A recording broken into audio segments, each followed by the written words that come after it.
hasta donde yo sé, que estoy seguro que Jesús te diría, yo no voy a elegir, yo estoy a favor de los dos. Yo estoy a favor del niño, yo estoy a favor de la mujer. Y creo que a Jesús no le gustarían algunas respuestas simplonas, simplistas, que a veces dan cristianos, no cristianos, como si el tema fuera muy sencillo. Pues creo que no.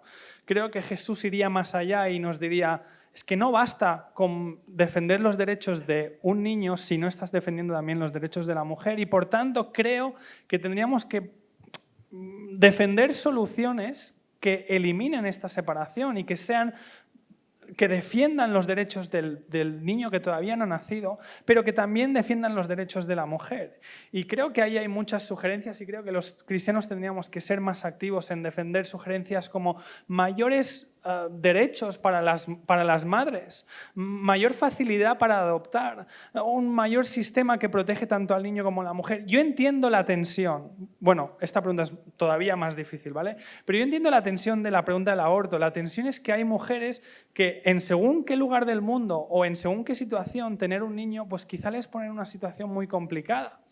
Y yo lo primero que quiero decir es, oye, pues vamos a ayudarlas, vamos a ayudar a defender los derechos del niño, defender los derechos de la mujer. Ojo, quiero ir más allá y quiero que no se me malinterprete. Al final, creo que cuando uno está tomando según qué acciones, está tomando una decisión que, volviendo a lo que decía antes, está solamente pensando en sus propios derechos, ¿no?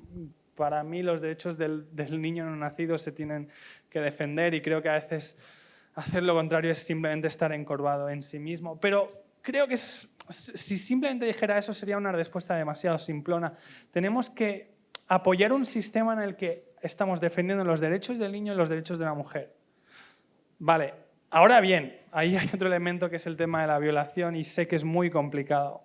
Y yo no puedo daros respuesta a todo, ¿vale? Pero sí que me remito a lo que he dicho. Creo que tenemos que crear un sistema en el que tanto el niño no nacido como la mujer son defendidas y se les dan los recursos.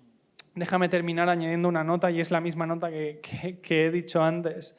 Que si esta es una pregunta personal y que si hay alguien que esté luchando con ello, Dios es un Dios de amor, Dios es un Dios de gracia, Dios es un Dios que está contigo, Dios es un Dios que quiere acompañarte a través de lo que cualquiera de nosotros esté luchando. Ninguna persona está demasiado lejos para la salvación que Dios promete. Mira, hemos hablado varias veces de este mensaje, que la salvación de Jesús, que Jesús te ofrece, no tiene que ver con lo que haces o lo que dejas de hacer, tiene que ver con lo que hizo Jesús.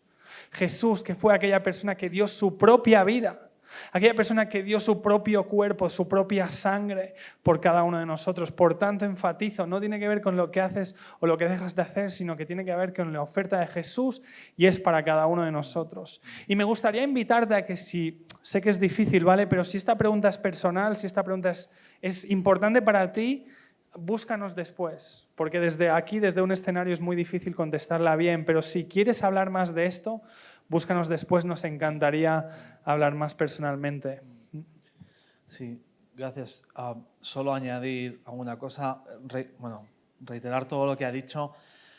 Normalmente y lamentablemente, cuando pensamos en algo así, pensamos en alguien que está solo, totalmente avergonzado, con miedo. Si conoces a alguien que está así, por favor, lo que más necesita una persona es amor, cariño, comprensión, ayuda médica, de todo tipo. O sea, un ejército de personas que la abraza y está con ella.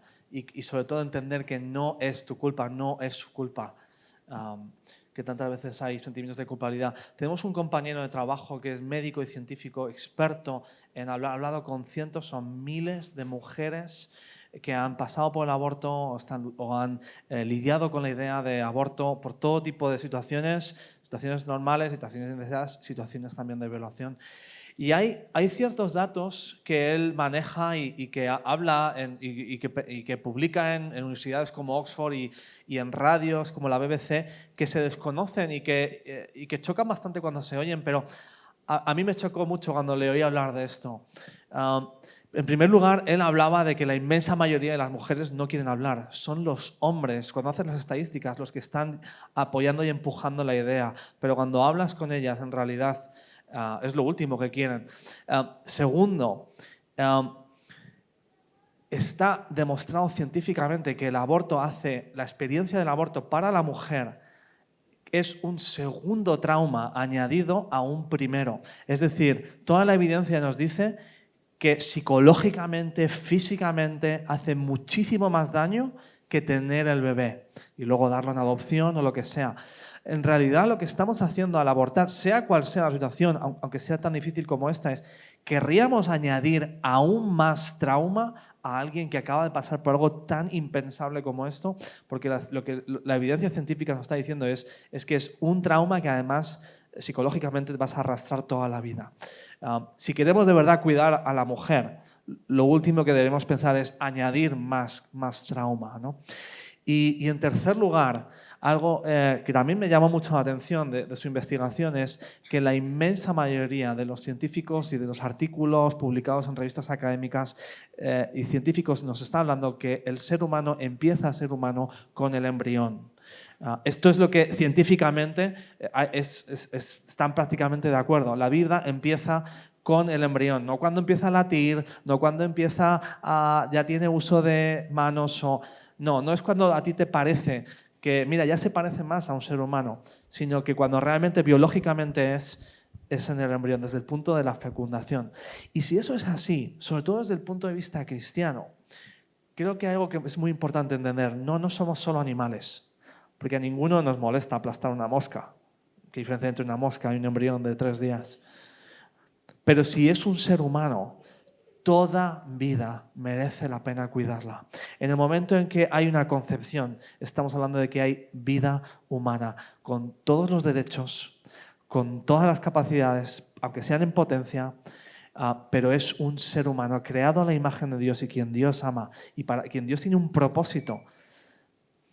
Y eso significa que hay que cuidarlo con todo lo que tenemos, porque Dios ha estado dispuesto a morir en una cruz por cada ser humano, y eso incluye a los que están todavía totalmente dependientes, totalmente incapaces, totalmente sin desarrollar. Por tanto, entiendo que es un tema difícil, pero creo que como cristianos lo más importante es pensemos en qué es el bien máximo común. Y el aborto, todo nos está diciendo que no es la solución, ni a largo ni a corto plazo. Tiene que haber mejores soluciones, más amorosas, más sociales, más completas, más íntegras.